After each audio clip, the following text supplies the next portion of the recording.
আসসালামু আলাইকুম, কি অবস্থা সবার? আশা করি দেশের এই খারাপ পরিস্থিতির ভিতরে সকলে বাসায় আছেন এবং সুস্থ আছেন। প্রতিবারের মতোই আমি মিয়াদ থাকছি এমটিভির পক্ষ থেকে এবং নিয়ে আসছি হোয়াটস অ্যান্ড এক্সাইটিং সব টেক নিউজ। তার আগে বলে দিচ্ছি, আপনি যদি আমাদের চ্যানেলে নতুন হয়ে থাকেন তাহলে অবশ্যই সাবস্ক্রাইব বাটনটি প্রেস করে পাশে থাকা বেল আইকনটি অন করে দিন আমাদের পরবর্তী সকল লেটেস্ট আপডেটগুলি সবার আগে পেতে। So without further any time, let's get start. আমরা সকলেই একটা বিষয় অবগত আছি যে বছরের শেষ ক্রান্তিতে স্যামসাং তাদের নোট লাইন আপের ফোনগুলি রিলিজ করে থাকে। এবারেও তার ভিন্নতা নয়, তবে এবারে শোনা যাচ্ছে স্যামসাং নোট লাইন আপ হাঁটছে তাদের বছরের শুরুর দিকে রিলিজ হওয়া ইস্ট লাইন আপের পথেই। অর্থাৎ তারা এবার রিলিজ করতে যাচ্ছে ইস্ট লাইন আপের মতো তিনটি variant: note 20, note 20 plus and note 20 ultra. এবং ইতিমধ্যেই অনলাইন দুনিয়ায় যার কিছু ফুটেজ এবং তথ্য ভাইরাল হয়েছে। আইসিই ইউনিভার্সের করা এক টুইট থেকে দেখা যাচ্ছে যে ফোনটিতে থাকছে নোট 10 প্লাসের মতোই সেম বেজেললেস ডিসপ্লে এবং ডিসপ্লেটি QSD plus 120 hertz refresh rate, যেটি LTPO ডিসপ্লে, যার জন্য 120 হার্টস রিফ্রেশ থাকা সত্ত্বেও ব্যাটারি ড্রেন কম হবে।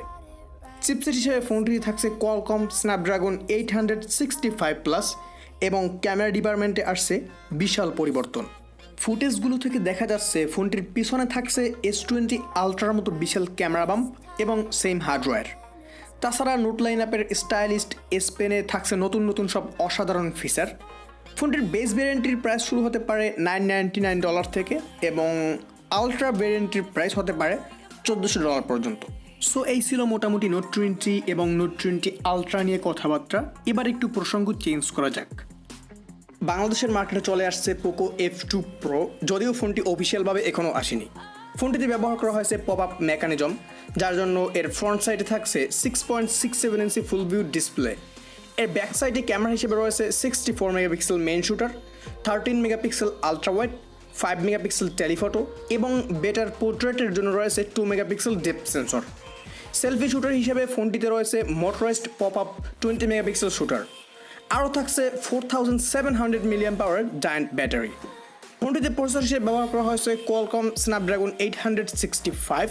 ফোনটির র্যাম ভ্যারিয়েন্টে রয়েছে দুইটি ভ্যারিয়েন্ট, একটি 6 উইথ 128 অ্যান্ড 8 উইথ 256।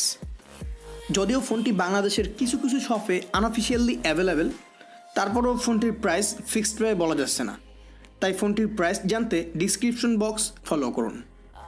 সো আজ এ পর্যন্তই, দেখা হবে নেক্সট ডে অন্য কোনো রিভিউ, টিউটোরিয়াল কিংবা কোনো আনবক্সিং ভিডিও নিয়ে। সে পর্যন্ত সবাই ভালো থাকুন, সুস্থ থাকুন। আসসালামু আলাইকুম।